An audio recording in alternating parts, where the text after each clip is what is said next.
Hi, Karen. Thank you so much for your work this week. I think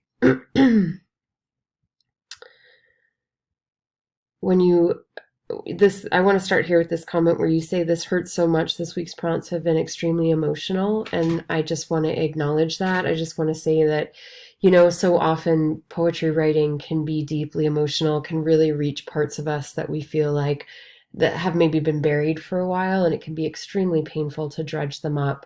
So I just want to make sure that you're taking care of yourself, and let me know if there's any additional support that you need.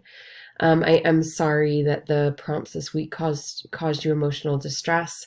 I do want to say that the work that you produced as a result of them is really lovely, and I'm glad that you stuck with it and that you were able to create even in a place of discomfort.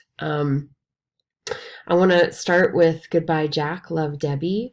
I think, you really hit the nail on the head with your question about explaining those nicknames for each other as kids. I mean, I think we definitely get the sense that it's two siblings, that there's the hospital, that one is living and the other is dying. I think those points come across. But I'd love to hear more about Jack and Debbie. Um, I'd really love to hear more about Jack and Debbie, some more details about what made them Jack, what made them Debbie, how those names came about. In terms of the second one, you ask about a title. I think For Jay is a great title. A simple title like that can really get across more than you think it does, right? So if you have 4J, J is not what is the thing? J is not a full name. J is an abbreviation, and so we recognize that the poet is hiding something or is keeping something close to their chest with an initial rather than a full name.